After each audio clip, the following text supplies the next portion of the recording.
ভালো আছেন। আমি এখন এই অ্যাপটা ওপেন করলাম। এই অ্যাপটা থেকে আপনারা তিলাওয়াত শুনতে পারেন এবং করতে পারেন এবং বাংলা অর্থটাও আপনারা কিন্তু এখান থেকে চাইলে দেখতে পারেন। দেখতে পাচ্ছেন 1 থেকে 114টা সূরা এখানে আছে। আমি সূরা নাসটা ওপেন করলাম। এই যে দেখেন 1 থেকে 6 নম্বর আয়াত পর্যন্ত আছে। প্রত্যেকটা সূরার বাংলা এবং আরবি সহ কিন্তু এখানে তরজমা করে দেয়া হয়েছে। আপনারা চাইলে এই মাহে রমজানে অথবা কোনো কাজে যাচ্ছেন, মানে ফ্রি সময় পাচ্ছেন, এখন কোরআন শরীফ তিলাওয়াত করতে মন চাচ্ছে, এখান থেকে আপনারা কিন্তু কোরআন শরীফটা তিলাওয়াত করতে পারেন। এই যে এখান থেকে দেখতে পাচ্ছেন, এখান থেকে আমি যদি এই যে প্রথম আয়াতের উপর ক্লিক করে দিই, ক্লিক করার পর এখান থেকে পেলে এই অপশনে ক্লিক করে ইয়েস অপশনে ক্লিক করে দিই।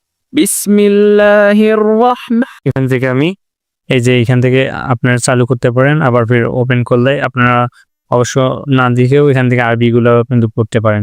আপনারা শুনতেও পারেন, মানে শুনতেও পারবেন, আবার বলতেও পারবেন। আপনারা শুনতেও পারবেন, বলতেও পারবেন।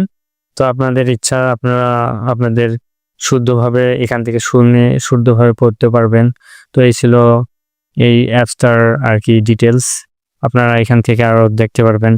এই যে 114টা সূরা কিন্তু এখানে আছে, 1 থেকে সূরা ফাতিহা থেকে সূরা নাস পর্যন্ত আছে। এখান থেকে আরো এগুলো অপশন পাবেন।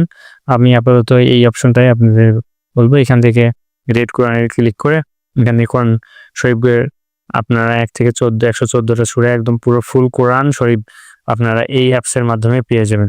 তো এই অ্যাপসটা কিভাবে পাবেন? অ্যাপসটা পাওয়ার জন্য আমি প্লে স্টোরে যাব। সাপোজ আমি কিন্তু প্লে স্টোরে যাওয়ার পর আপনারা এখানে ক্লিক করবেন আল কুরআন বাংলা। দেখছেন আল কুরআন বাংলা, এই অপশনটাতে ক্লিক করে দেবেন। মানে এই অপশন দিয়ে সার্চ দিবেন, আল কুরআন বাংলা লিখে সার্চ দেওয়ার পর এখান থেকে দেখতে পাবেন 3য় নম্বর অ্যাপস আল কুরআন বাংলা। এখান থেকে আপনারা এখান থেকে বাঙালি অবশ্য ওপেন করে নেবেন। তো ওপেন করার পর ডাউনলোড দিয়ে ওপেন করার পর এরকম একটা ইন্টারফেস শুরু করবে, এরকম একটা ইন্টারফেস শো করবে। এখান থেকে আপনারা এটা আর কি রেড কুরআন এখানে ক্লিক করে আপনারা 1 থেকে 114টা সূরায় আপনারা দেখতে পারবেন, পড়তে পারবেন কোনো প্রকার সমস্যা ছাড়াই। এখান থেকে আপনারা কিন্তু সূরার অর্থ সহ পড়তে পারবেন। তো এই ছিল ভিডিও। মাহে রমজান সবাই ভালো কাটুক, এই আশায় আমি আমার ভিডিওটা শেষ করতেছি। আর এই অ্যাপসটা আপনারা অবশ্যই আপনাদের ফোনে ইনস্টল করবেন এবং কোরআন শরীফ আপনারা যখন তখন পড়তে পারবেন, শুদ্ধভাবে শুনতে পারবেন। তো ধন্যবাদ সবাইকে। আসসালামু আলাইকুম।